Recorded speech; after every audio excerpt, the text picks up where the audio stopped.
Hello everyone, my name is Josh Bovard and I'm a clinical exercise physiologist here at Copeman Healthcare in Vancouver. Over the next few weeks, I want to teach you how to build a workout. So when we exercise, engaging the proper muscles and having what we call healthy movements can optimize not only how we perform the activity, but also maximize the benefit of the activity and minimize the likelihood of injury. So for that reason, for me, there are three essential components of a strength workout: mobility, activation, and strength.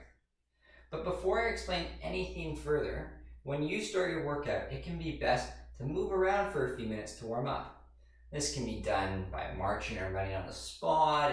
You can use a traditional piece of cardio equipment like a treadmill, elliptical, or stationary bike.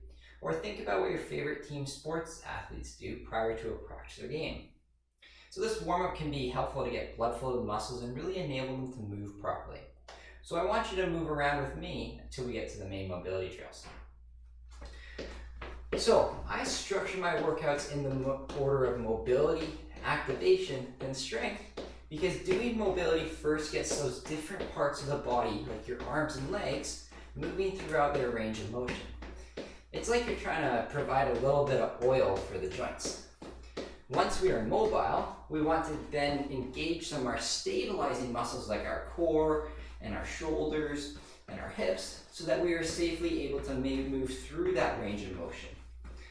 Once our body parts are safely and stably moving through their ranges of motion, then we can start to do more complex strength movements that engage some of the bigger muscles of our body like our quads and our chest and our back.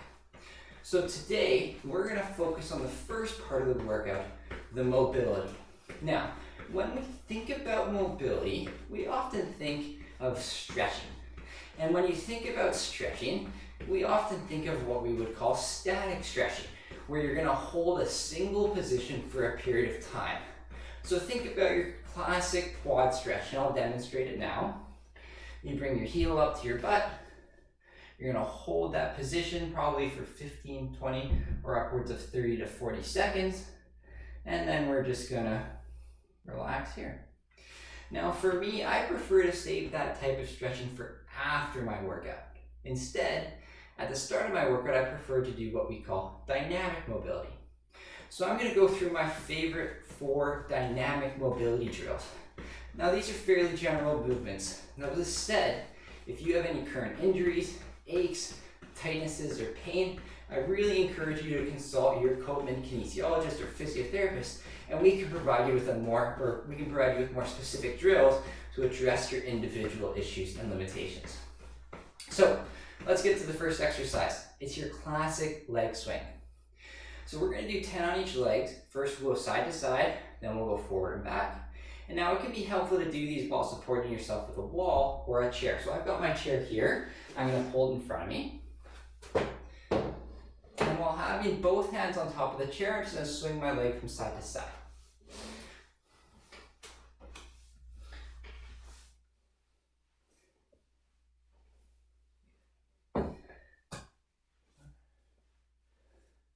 Now, a couple of things I want you to focus on when you do this exercise. The first is I want you to engage your core, so think about engaging that torso, to minimize the movement of your upper body. In some of these dynamic mobility drills, what you'll learn is that less movement is actually better. So if you're jerking your body around, it's unlikely that you're mobilizing the joints you want to be mobilizing, in this case, our hip joints. And so with that in mind, with any exercise, I always want you to ask yourself, are you feeling the muscles that you should be? Because if you're not, then you're probably not doing it properly. So in this case, I can feel it through the side of my leg, I can feel it through my groin, and then I'm trying to keep my upper body nice and stable. Good. So if we go forward, back, again, keeping that upper body nice and stable. And then I can start to feel this one through my quads and then through my hamstrings.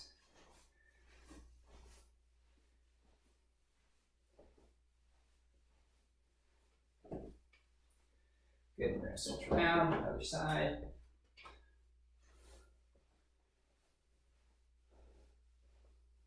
Having a nice big space can always help when you're trying to do these types of exercises.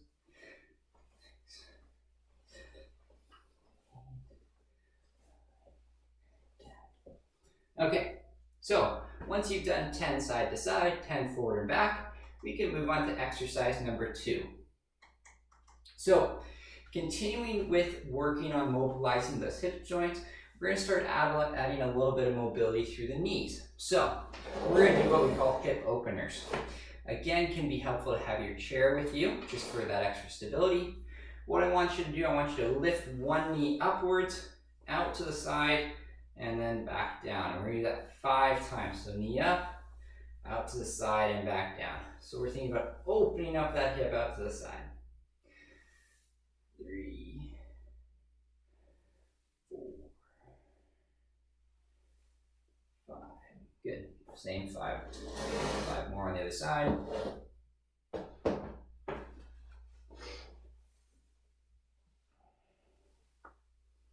Now, like the leg swings, I want you to think about engaging your core to minimize movement of your upper body. So you're really trying to keep that upper body and the hips pointed forward the entire time. And like before, less movement can be better movement. So once we've done 5 on each side, we'll go the other direction. So knee up to the side first, up in front of you. And you should hopefully start to feel a little bit of mobility through your hip. And one more. Good. Same thing on the other side. I'm just going to demonstrate without using the chair.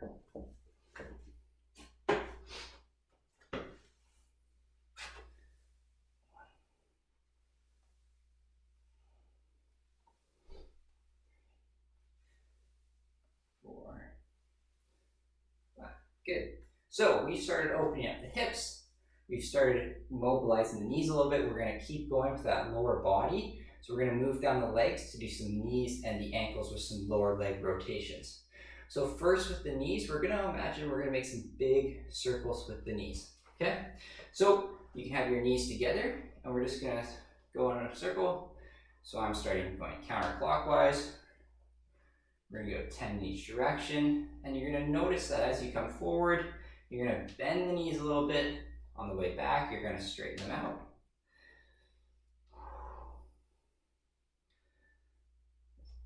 Maybe 3 more.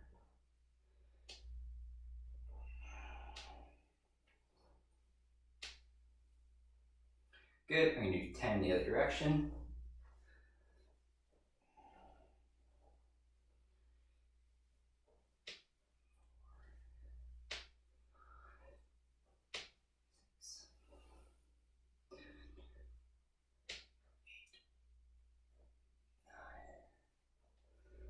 Good.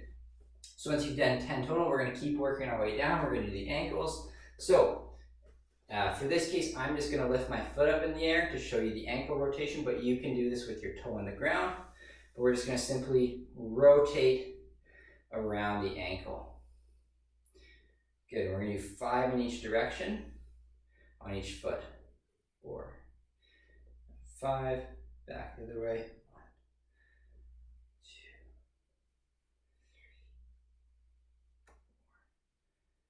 5, good, same thing other side. And again, you can do this with your toe on the ground and you're just making circles with your heels. 4, 5, and 5 the other direction. 3, 4, 5. Okay, so last up here, let's give our upper bodies a little bit of love by doing some arm swings. So we're going to do 10 total, just side to side.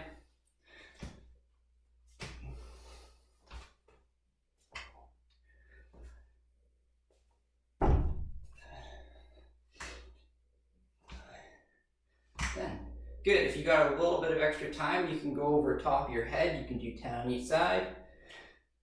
3, 4, 5, 6, 7, 8, 9, 10.